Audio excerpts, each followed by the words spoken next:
properly taking the slack out of a bar as you deadlift is, I would say, a fairly advanced skill. There are plenty of elite level lifters who still really don't do it all that efficiently, of all weight classes too. But it's not all that mystical when you break it down, and I break it down into 3 different parts. I could elaborate much more on each of these, and I might in future videos, but for now, here's like the simple breakdown, okay? So, first, what's going to make this easier is using a deadlift bar, which I have. The bar flexes more than a normal barbell, which will give you a lot of feedback as to how much slack and how much stretch you're getting in that start position. Second thing that's going to help is going sumo. It's just a lot easier, I feel, to be aware of what your hips and shoulders are doing relative to each other with a sumo stance.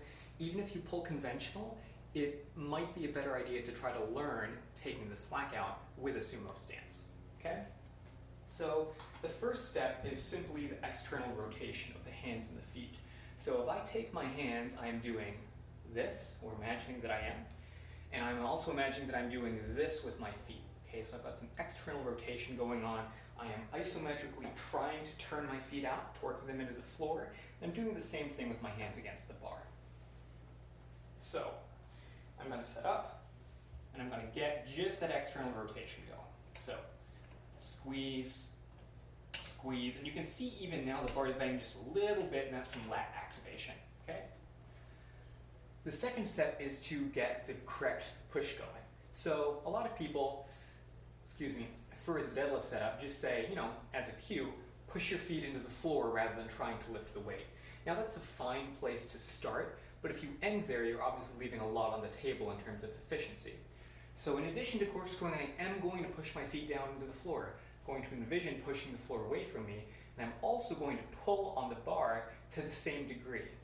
Now the key is I'm not going to let my hip position change. So it's very easy when you're pushing your feet into the ground to accidentally drop your hips.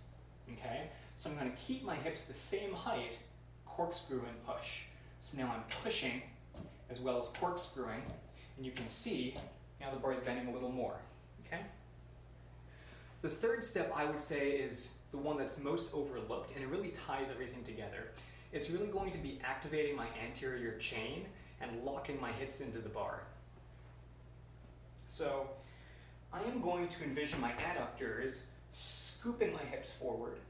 I'm also going to use my hip flexors, especially if I'm pulling conventional, shortening, and my abs as well, connecting here. So between my knees and my sternum, really, I am pulling together, and I'm using that to force my hips up toward the bar as close as I can. This is really the key for me. So with my external rotation, with my push into the floor and pull against the bar, I'm now going to add that connectivity that's driving my hips forward.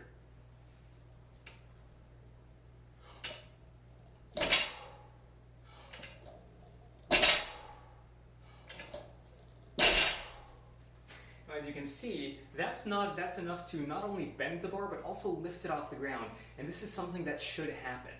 If you're taking the slack out of the bar properly, a light enough weight should just pull off the ground as you set yourself up. The setup should continue fluidly into the rep.